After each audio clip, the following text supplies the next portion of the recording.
Hey guys, Dace here and welcome to PHP tutorial number 32, I believe we are on now.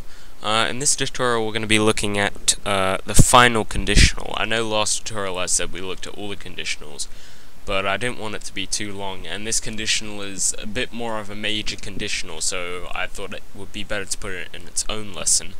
And that is using the like conditional, okay? Which allows us to say, retrieve all the fields from my users table where the last name is like something or other, okay? And it allows us to create some variation about how the string can be, okay? So let's go ahead and open up the MySQL command line.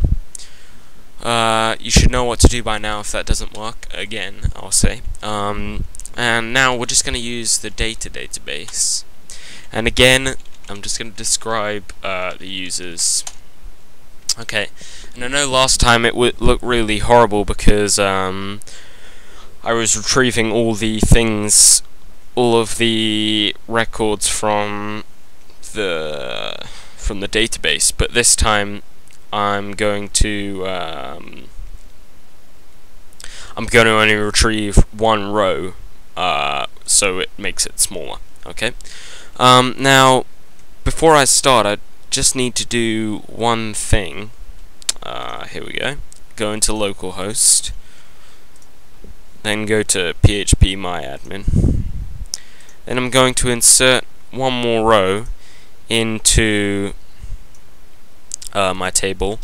I'm going to make it, I'll just leave the ID again. Username can be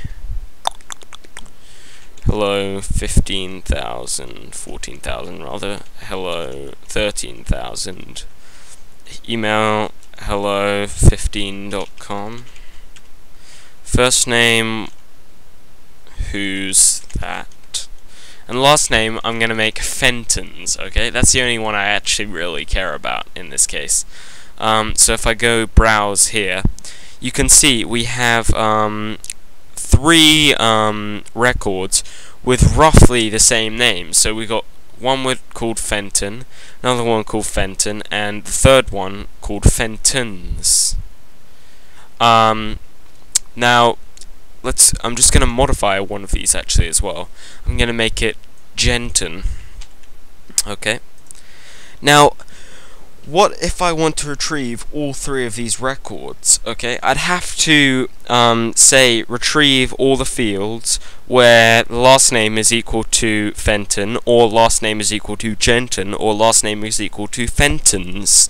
Okay, and that is really strenuous. So there's got to be an easier way to do this. Well, you're right, there is. What we can do is we can say retrieve last name from users where last underscore name like, and then the keyword like, and then we have to input a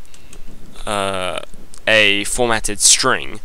Now, by formatted I just mean it has to have some wildcard characters in it, and there are two wildcard characters we can use. One is the underscore, which will match a single character, and the percentage sign is the second one, which matches 0 or more characters. So in this case, I want to make my string an underscore, because we can have two variations for the first letter in the name. We can have a J for Genton, or we can have an F for Fenton, or Fentons. So an underscore, and then ENTON, and then one of them has an S. So I'm just going to put in a percentage sign there, which means it can have 0 or more characters there. So it can have 0, or it can have, an S there. And if I just close that off and then put the semicolon in there, we can see we get each three row. We get the Fenton one, we get the Genton one, and we get the Fentons one. Okay. Now if I just the final thing I'm gonna talk about now is just the not, which negates it. We covered this last tutorial, so it will return anyone that isn't like any character, then ENTON, then 0 or more characters. Okay. And of course we get the other two, which is 12 and hey. Okay, so that concludes this tutorial, guys. Over and out.